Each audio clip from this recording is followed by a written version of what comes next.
Glória a Deus. Que coisa boa. Nós estamos, como vocês sabem, no ano da proclamação. Alguém lembra disso ou não? Vocês lembram? Nós estamos no ano da proclamação. Um ano que tem movido muito a igreja. Tem nos movido muito. Nós estamos, na verdade, bem impressionados com o número de pessoas que estão praticamente se oferecendo para vir à igreja. Como está fácil, e não está fácil porque as pessoas estão simplesmente desesperadas, ou porque nós ficamos muito bons nisso, mas está fácil porque o Espírito do Senhor está se movendo, e fazendo algo novo no Brasil, e aqui nessa região também, que as pessoas estão, como se dizia antigamente, caindo de maduro, tipo quase se magoando com os crentes que não convidam elas para a sua igreja, quase se magoando, de tanto que Deus está à nossa frente, fazendo esse trabalho maravilhoso, que é o trabalho de convencimento, de quebrantamento, de arrependimento. Glória a Deus. Todo evento que tem aqui, ontem a gente teve um evento aqui, alguém de vocês esteve nesse evento, de ontem à noite? Foi para isso que foi preparado aqui os símbolos do Rio Grande do Sul, para um costelaço que teve ontem aqui, que eu preguei. E gente, pensa no número de pessoas que nunca haviam pisado aqui, nunca haviam pisado nesse lugar, estavam aqui assim, admiradíssimos pela excelência, tanto da liturgia, da música, da direção da reunião, da proposta, como daquilo que foi servido nas mesas, muita excelência, com muita abundância. E assim as pessoas estão gratuitamente obedecendo um movimento do Espírito. Então esse tema da proclamação, esse tema de missões, tem de fato nos movido como igreja, e movido o meu coração. São poucas vezes que eu prego, que eu uso esse púlpito e não sou instigado a falar desse tema. Como você sabe, eu sou filho de missionário. Alguém sabia disso ou não? Quem sabia que eu sou filho de missionário? Meus pais foram missionários. Eu com 1 ano de idade ou 2 fui parar na Colômbia. Eles aceitaram um desafio de um pastor aqui, sueco, um dos suecos que fundaram a Assembleia de Deus no Rio Grande do Sul, dizendo: Jerônimo, tu está pronto? E ele já com 3 filhos, bem pequenos, sem saber falar espanhol, sem garantia de sustento financeiro lá, sem que houvesse um templo lá esperando ele foi perguntado: você está pronto, Jerônimo? E ele disse: sim, eu estou pronto. A minha mãezinha também, com 16 anos, foi para um seminário teológico fazer 4 anos lá em Pindamonhangaba, em São Paulo. Ela fez 4 anos de seminário a partir dos 16 anos, foi a mais novinha. E dali veio, casou, foram fundar a igreja em Guaporé, onde eu nasci, e de lá foram enviados para a Colômbia. Depois de lá vieram para o Uruguai, Santana do Livramento, e assim foram fundando, plantando igrejas. Então isso, embora a minha vocação seja especificamente de pastor, e a palavra do Senhor nos recomenda que cada um fique na vocação que foi chamado, corre nas minhas veias essa questão do ide de Jesus, da proclamação, do evangelismo, das missões. Fazia tempo que nós não enviávamos ninguém para o campo missionário, e eu não me aguentei, até que o ano passado, retrasado, nós enviamos a Miriam, que está se preparando, aprendendo Wolof, aprendendo francês, para poder ser mais efetiva na África, lá no Senegal. Porque isso de fato corre nas minhas veias. E agora há pouco nós viemos de um evento poderoso, gente. Vocês têm que ir, gente. Vocês não podem mais fazer isso, de ficar ouvindo que estamos indo para um evento missionário no norte do Brasil. Próximo ano vai ser Maranhão. Já fomos em Manaus, já fomos na Amazônia, já fomos no Piauí, agora fomos na Bahia, e o ano que vem no Maranhão. Fomos 30 pessoas daqui Vamos ver quem que foi daqui. Quem que foi? Isaías, ó, olha aqui, tem uns aqui, ó. Tem uns que foram. Glória a Deus, meninas. Glória a Deus, Isaías. A Bela também foi. Fomos para lá, gente, e foi algo tão encantador, tão animador. Vocês me imaginam pregando, tipo assim, Billy Graham? Não, né? Bom, a maioria nem sabia quem era Billy Graham, né? Tá bom. Pois bem, eu me aventurei, Natan. Foi uma loucura, uma gritaria, Natan. Foi uma gritaria, parece que estavam me operando sem anestesia. Foi uma loucura. Mas foi lindo, foram 48 pessoas que aceitaram a Cristo. Estamos tão felizes, pessoas visitadas nas suas casas. Ficou lá agora um casal desafiado para ir para um lugar, eu não me lembro se eram 70 casas, Nena, ou se eram menos casas, naquele vilarejo que não tinha igreja. Eu acho que eram bem pouquinhas casas. E já ficou desafiado um casal para ir morar lá e para nós ajudarmos a plantar uma igreja, construir uma igreja, para que eles possam congregar naquele lugar onde não havia presença religiosa, nem igreja católica havia lá. Então eu fico emocionado demais e hoje quero ministrar sobre isso. Quero falar um pouquinho sobre o apóstolo Paulo, quero ler com vocês já a primeira carta a Roma, a primeira carta aos irmãos que viviam na Itália, no centro do poder romano, que era o poder da época de todo o Novo Testamento. Todo o Novo Testamento foi escrito na época dos romanos, diferente do Antigo Testamento, que encerra 400 anos antes de Cristo, onde o domínio não era dos romanos. Mas na época em que a Bíblia foi escrita, o domínio de toda aquela região, Roma se estendeu e foi até o Oriente Médio, a Ásia, e conquistou absolutamente o mundo habitado da época. Muito poderoso. Paulo foi chamado pelo Senhor Jesus e ele começou a evangelizar exatamente quem não era judeu. A especialidade de Paulo, chamado de Paulo, tendo em vista que ele era judeu e ao mesmo tempo romano, a especialidade dele foi falar para quem não era judeu. E por isso ele precisou viajar muito pela Ásia, muito para a Europa e por todas as regiões, navegou demais Paulo. E o apóstolo Paulo tinha um objetivo final. Ele queria muito chegar em Roma. Roma para Paulo e para a época era os chamados confins da terra. Se você for estudar o que significava confins da terra, os confins da terra, ou seja, o ponto máximo de evangelismo da época era chegar em Roma. E Paulo então queria muito chegar em Roma, mas não conseguia. E ele diz que o próprio Senhor o impediu, várias vezes tentou ir. Então ele escreve para os irmãos de Roma dizendo, alguns crentes que já estavam em Roma, dizendo, gente, me espera aí, eu estou chegando. Não obstante, antes de deixar a Ásia, deixar Éfeso, por exemplo, que hoje está lá na Turquia, antes de sair de lá, ele reuniu os anciãos e se despediu, dizendo, a gente não vai se ver mais. Ele tinha uma revelação que o ministério dele estava do meio para o fim. Então ele reuniu os anciãos de Éfeso, em Mileto, num porto, e disse, gente, a gente não vai se ver mais.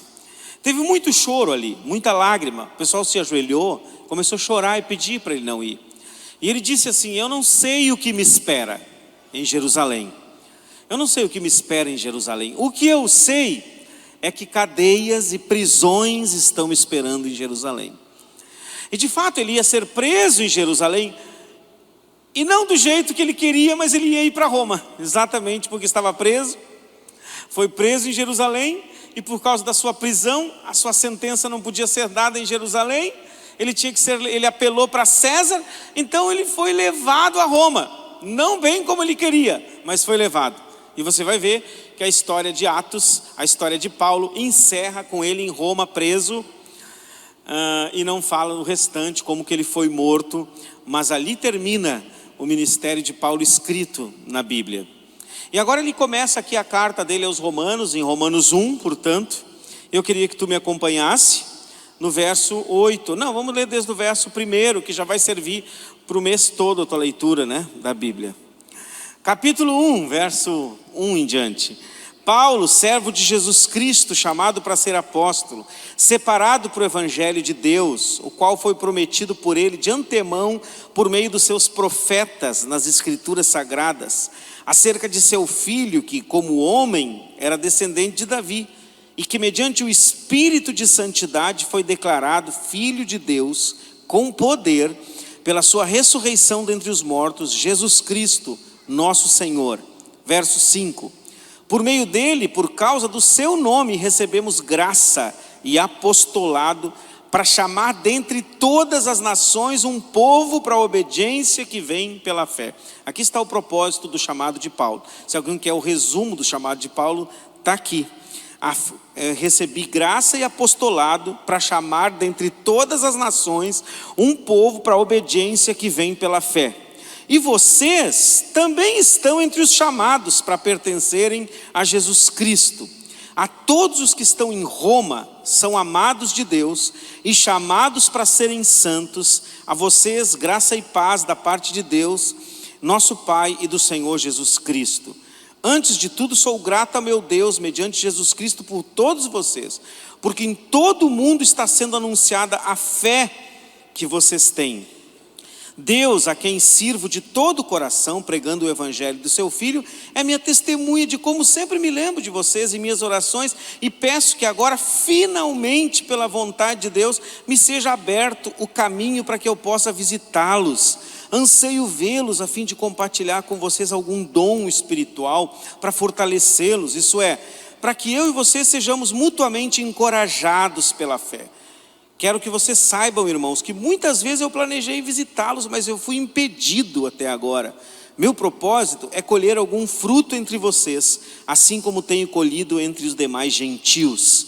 Sou devedor, tanto a gregos como a bárbaros, tanto a sábios como a ignorantes. Por isso estou disposto a pregar o Evangelho também a vocês que estão em Roma.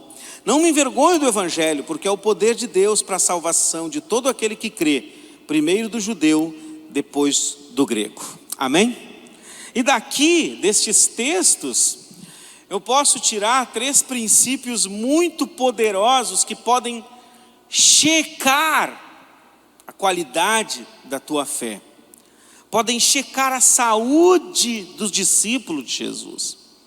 O discípulo de Jesus precisa ter um tipo de saúde, um tipo de vitalidade, que é inerente ao discípulo. O discípulo anda, diga comigo, o discípulo anda. O discípulo ele caminha. A inércia não faz parte do discípulo de Jesus. Até porque o grande mandamento, depois que Jesus recebeu o empoderamento do Espírito, e ele disse, todo o poder me foi dado. Sim ou não? Falou ou não falou? Todo o poder me foi dado. Portanto, todo o poder me foi dado, ou seja, o dínamo que vocês precisam eu tenho. A força que vocês precisam, o dunamis que vocês precisam, eu tenho, eu recebi todo. E eu dou para quem eu quero, e eu dou para os meus discípulos, portanto vão e façam discípulos de todas as nações. Eu vou estar com vocês. Eu vou estar com vocês todos os dias, mas vocês precisam ir, vocês precisam andar. Essa é a natureza do discípulo. A natureza do discípulo é andar porque ele é seguidor de Jesus e Jesus anda. Jesus caminha, Jesus está todo o tempo caminhando. O Senhor Jesus está em missão hoje, sim ou não? Ele está em missão, tanto que eu e você somos co-missionados. Ou seja, nós estamos em missão junto dele, andando atrás dele. Por isso a minha saúde espiritual, a minha saúde, não vou nem dizer saúde, porque meninos espiritualmente, quem sabe não entendam isso, e nem por isso não têm saúde, são apenas ainda meninos. Mas a maturidade espiritual de um discípulo, ela é medida também não pelo quanto, como já se diz, a saúde de uma igreja não é medida pelo número de pessoas que entram para adorar, mas pelo número de pessoas que saem para servir. É aí que é medida a maturidade de uma igreja, a vitalidade de uma igreja. Se a vida de Cristo está em nós, e se de fato recebemos como dizemos que recebemos, o Espírito Santo e seu poder em nós, nós estamos em movimento. Mas não num movimento frenético, um movimento simplesmente porque o ritmo social ele é intenso, não um movimento simplesmente fruto de um vício. Não é simplesmente um movimento impensado ou um movimento sem prioridades. Não, o discípulo é que ele está em movimento com uma prioridade. Em primeiro lugar, o reino de Deus e a sua justiça. E quem não sabe que a justiça de Deus é Jesus? Sim ou não? A justiça de Deus é o Evangelho. Essa é a justiça de Deus. Portanto, é uma forma de a gente se medir. Há uma frase que eu sou encantado por ela, que diz que toda boa ideia, toda ideologia, filosofia cristã, toda boa teologia que nós temos, toda maravilhosa experiência que nós já tivemos com Jesus, tudo isso só nos faz discípulos quando desce da cabeça e do coração e calça os tênis. Quando tudo que nós já sabemos de Deus, sobre Jesus, e tudo que nós experimentamos ganha movimento, então eu deixo de ser um religioso e passo a ser um discípulo. Vamos dizer juntos isso? Então eu deixo de ser um religioso e passo a ser um discípulo. De novo, então eu deixo de ser um religioso e passo a ser um discípulo. Paulo está a caminho, ele está em movimento. Ele está em movimento. E ele diz ele nos dá 3 informações importantes sobre as movimentações dele, sobre o chamado de Deus para a vida dele, sobre o apostolado dele.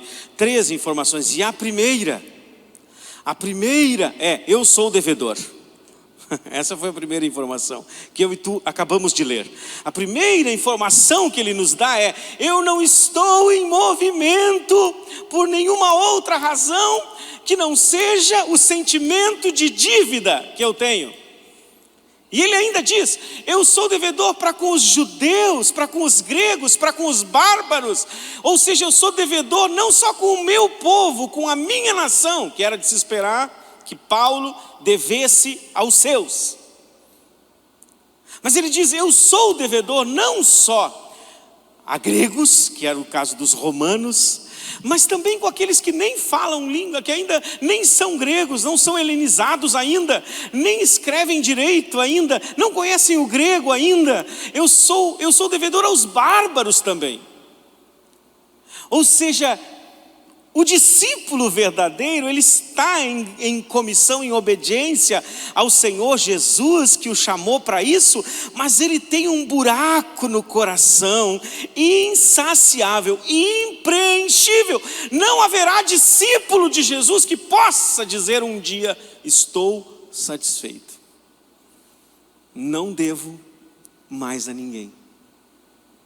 O discípulo de Jesus tem um mandato que não se cumpre nunca.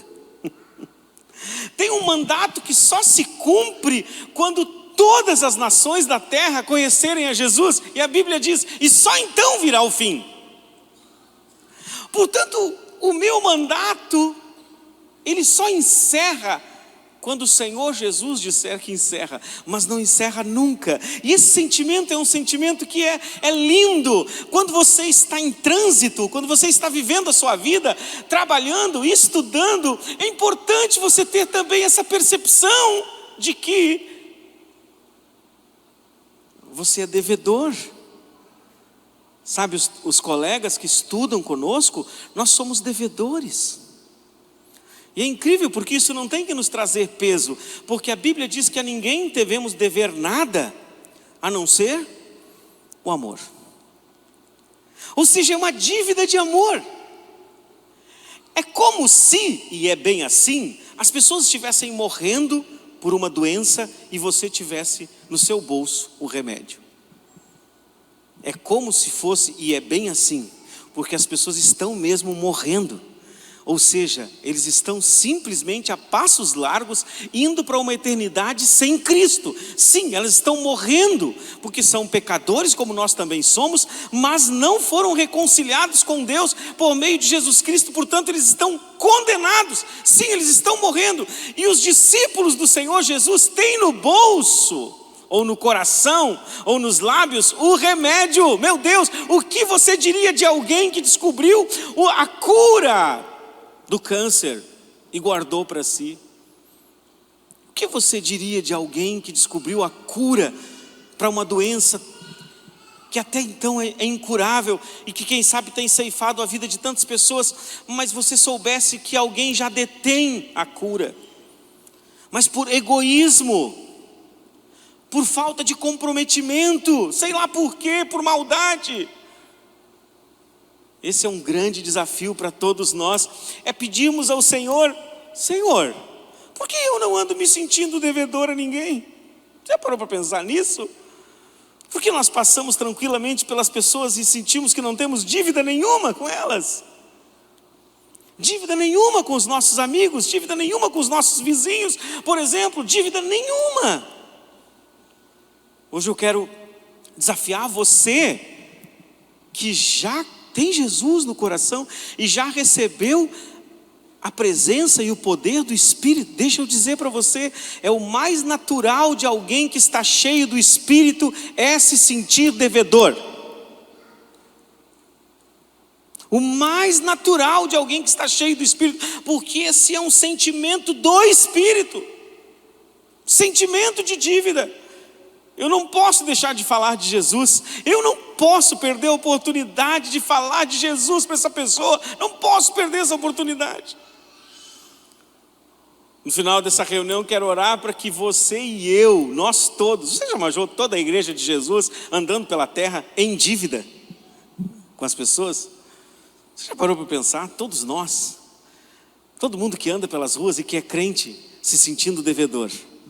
Que coisa fantástica seria você passar por uma porta, uma pessoa ali atendendo, na porta de uma loja, você passa e o Espírito Santo diz: ô meu, paga a tua conta. E aí você diz: Senhor, nunca comprei nessa loja. Mas eu comprei aquela pessoa que está ali na portaria, eu já comprei, já paguei o preço todinho, falta tu pregar para ela só. Então dá uma ré aí, e pelo menos abre essa boca santa e diz: Deus te abençoe, posso orar por ti?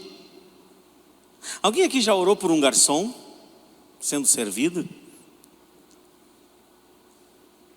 Henrique, tu orou? Tu levantou meia mão por quê? Tu fez sinal da cruz só, benzeu ele. Beleza, amigão. É uma dívida que você tem com o garçom, com o frentista, com a caixa do supermercado. É uma dívida que você vem com o seu vizinho. Sabia que nós todos temos uma dívida? Nós temos a preciosa cura. Nós temos a mensagem mais poderosa do mundo, a mensagem da reconciliação com Deus. Nós temos, eu tenho, você tem? Alguém aqui já recebeu a mensagem da reconciliação sobre a sua vida? Já recebeu ou não? Você já recebeu? Pois nós temos. A segunda afirmação de Paulo, e ele se compromete com isso, porque ele escreve para os irmãos dizendo assim: e eu estou pronto, eu sou devedor e eu estou pronto. Tem uma outra versão que eu li que diz: eu estou decidido. Ele quis dizer o seguinte: ninguém me tira mais isso da cabeça. Ninguém me tira. Teve um profeta, acho que foi Ágabo, não me lembro, que chegou a fazer um teatro e disse: Paulo, eu vou te explicar o que vai acontecer, vem aqui. E amarrou as mãos e os pés dele e diz: é isso que vai acontecer contigo se tu te mover daqui. Mas ele diz: eu estou pronto, estou decidido. Agora lá nesse encontro nosso no sertão, no ano retrasado eu fiz uma coisa que me doeu muito. Eu fui, como eu estou sempre trabalhando com gente, pregando, atendendo, O que eu quero fazer quando eu vou para lá? Eu fico na construção civil, né? Eu fico só na obra, no outro tipo de obra. Lá sim as pessoas gritam e dizem: pastor, tá na obra? Estou telhando lá, sempre gosto de ficar no telhado, telhando as salas que a gente constrói quando a gente vai. E da outra vez eu estava meio sujo, meio ansioso para estar mesmo trabalhando como pedreiro lá, porque isso acaba me ajudando a desopilar um pouco também. E eu vou deixar uma marca física, material para aquelas crianças lá. E aí, enquanto vem chegando pessoas para serem atendidas pelos médicos e pelos dentistas e pelo pessoal que trabalha com beleza feminina lá, fica chegando aqueles queridos das suas casas, aquele nordestino típico, né? Aquela senhorinha lá, nordestina típica, vem chegando todos de banhinho tomado, as crianças assim, gente, mas tão lavadinhas e bem limpinhas, e como se fosse um mega evento deles. Eles vêm e eles têm que ficar aos montes assim, esperando os médicos atenderem, e os dentistas e os protéticos. E aí eles ficam ali, e aí chega a hora do meio-dia, eles têm que almoçar com a gente, porque então o que é feito para 100 e poucos voluntários, 180, tem que ser feito comida para 250, 300, porque a gente vai convidando para eles almoçarem com a gente. E aí o pastor, o líder, ficou preocupado com aquela gente toda ali parada, esperando. Olha, vê se tem lógica. A gente vai lá nas casas bater, pedir para entrar nas casas, ser recebido para falar de Jesus, mas é um contrassenso elas estarem ali na nossa frente, na fila, esperando para ser atendidos, e ali a gente não fazer um culto, não tocar, não ministrar, não orar com eles. E numa dessas eu vinha vindo, e o pastor pegou na minha mão e disse: Mauro, tu não pode fazer com eles esse momento aqui? Eu estou incomodado que eles estão aqui. Gente, vocês acreditam que eu disse não? Felipe, eu disse não. Não, cara, estou na construção lá em cima. Tanta gente aí, meu. E eu estou lá, não, pega outro aí que eu estou indo. Meu Deus, gente. Eu não sei porquê, mas eu entendi que eu fui pronto para outra coisa, mas não para aquilo. Não, tem o pessoal da equipe que veio para isso. Eles têm que estar prontos para isso. Eu tenho que estar pronto para telhar. Depois eu saí de lá, gente, com um peso na minha consciência, dizendo: deixa eu ver, só um pouquinho, tu é um pastor, tu está aqui liderando um time para evangelismo, alguém te pede para te fazer o quê? Evangelismo, para te pegar teu violão que tu mal e porcamente toca, mas toca, para cantar um hino com eles, falar de Jesus e orar por eles, e tu não pode. Pensa, gente, que eu voltei e só para me espizinhar, Deus diz: ah, é? Então tu vai ver. Tenho certeza que foi papai que fez isso. Chegou no culto à noite, eu tinha que pregar. Daí eu estava pronto, né? Microfonezinho, polvarel, banda, pregador da noite. Estou acostumado a estar pronto para estar aqui, ó, fazendo isso aqui. É fácil para mim? É. A sua vida inteira. E aí a gente pensa numa folgação que foi. Pensa numa folgação. Lipe, eu preguei que me rebentei. Natan, mas eu preguei. Eu gritei como um desesperado. Eu tinha na minha mente eu via as multidões vindo na hora do apelo e chorando, com as mãos assim, dizendo: eu quero Jesus. Meu Deus, quem é esse cara que está pregando? Que graça, que unção. E quando eu terminei de pregar, eu comecei a fazer o apelo. Gente, trevas desceram. Foi como Deus dizendo: ah, tu não estava pronto para aquilo lá? Então agora tu não está pronto para aqui também. Vou te deixar solito. E papai me deixou sozinho. E eu trouxe tanta treva para aquela noite, que eu chamei os universitários, que é um diretor do seminário, o diretor do seminário que treinou o Biel, a Alessandra, a Grazi, o Dias, esse mesmo, ele sabe tudo do sertão. Ele pega um violão, ele canta. Gente, ele traz gente para frente que nem sabe porque está ali na frente. E eu chamei os universitários quando eu vi que não dava mais, que eu estava desmanchado em suor. E já os meus amigos estavam lá no fundo, já rindo de mim. Porque eu tinha contado para eles o que meu pai, que foi a vida inteira missionário, sempre diz. Quando um missionário diz: ah, pastor Jerônimo, eu estive na Índia por 7 anos. E foi horrível, pastor, não consegui batizar ninguém. Ele sempre dizia assim: ô Mauro, mas nem uma véia torta. Mas se eu não ganhar uma alma num dia, eu não volto para casa, meu filho. Eu mandava a Belmira me fazer uma térmica de café e um pão, e eu dizia para ela: eu só volto depois que eu ganhar alguém para Jesus, Belmira. E essa pessoa me passa 5, 6 anos e não ganhou uma velha torta. E eu contei para eles. E lá dos fundos eles diziam para mim assim: e a velha torta?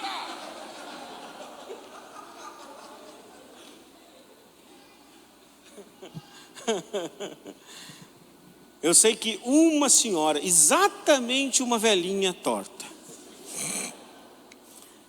meio que trazida por alguém, que alguém diz assim: pelo amor de Deus, vamos senhora, vamos ajudar ele. E ali ficou a minha marca. A minha marca foi uma velha torta. Agora dessa vez eu fui de novo e me escalaram para pregar. Eu disse: não, gente, eu não, gente. Mas antes disso eu reuni a nossa turma que foi e disse: olha aqui, ó, aquelas pessoas que ficam ali esperando na fila,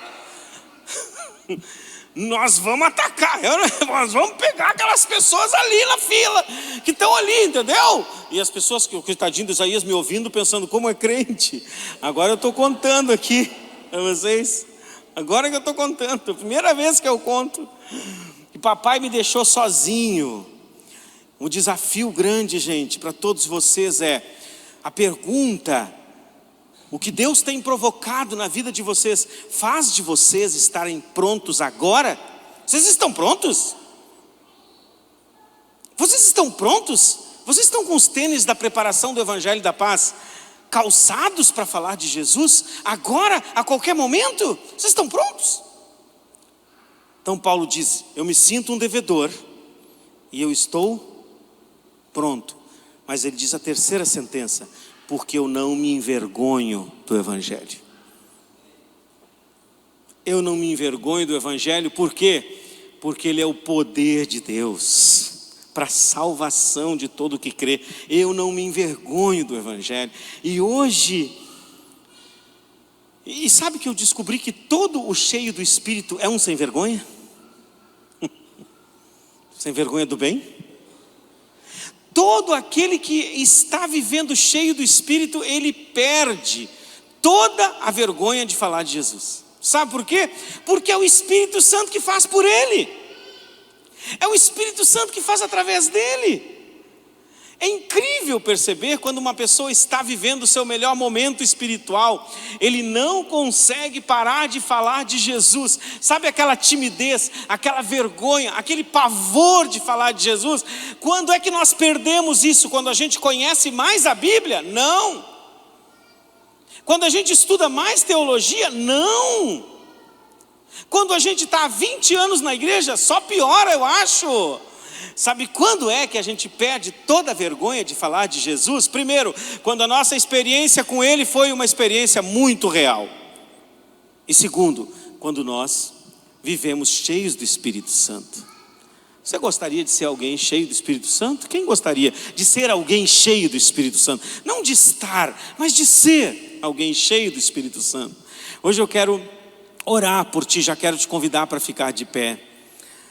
E quero orar por você. Quero contar uma história bíblica. É a história de um dos primeiros discípulos, um dos primeiros apóstolos, assim, discípulos de Jesus, que foi Filipe.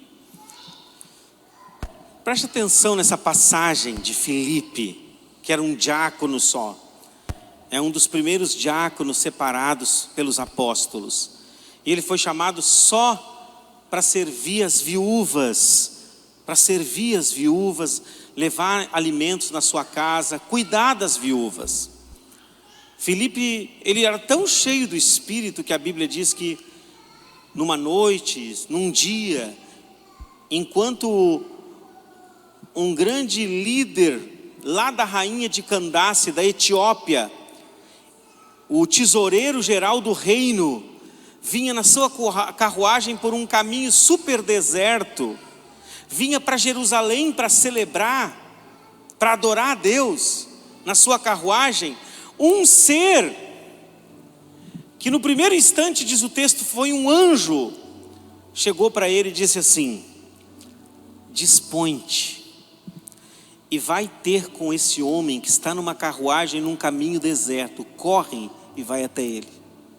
E o texto diz que quando ele vem chegando perto da carruagem, aí já não é mais um anjo, o Espírito Santo diz: te aproxima. Te aproxima. Ou seja, ele tem que estar correndo para acompanhar a carruagem. E aí ele chega do ladinho e ouve o que o cara está lendo. Ele está lendo o profeta Isaías. Era um etíope judeu devoto. E ele está lendo exatamente o que para nós hoje é Isaías 53. Ele foi como ovelha muda, levado ao matadouro. Ele está lendo aquele texto e correndo, Filipe correndo atrás da carruagem, olha e diz assim: tu entende o que tu está lendo? E ele responde: como eu vou entender se ninguém me explica? E diz que o cara para a carruagem, ele embarca na carruagem e vai falando de Jesus para esse cara. Logo esse cara pergunta: se é assim, o que impede que eu seja batizado se tem água ali, ó? E a Bíblia diz que eles desceram e Filipe batizou ele naquela água. E ele volta faceiro para a casa dele, dando glória a Deus. Mas as duas expressões que são fantásticas é: dispõe-te e aproxima-te. Dispõe-te e aproxima-te. Dá uma olhada que tipo de tênis. Olha para o tênis ou sapato que teu irmão está. Dá uma olhadinha aí. Dá uma olhadinha, de boa. Dá uma olhadinha.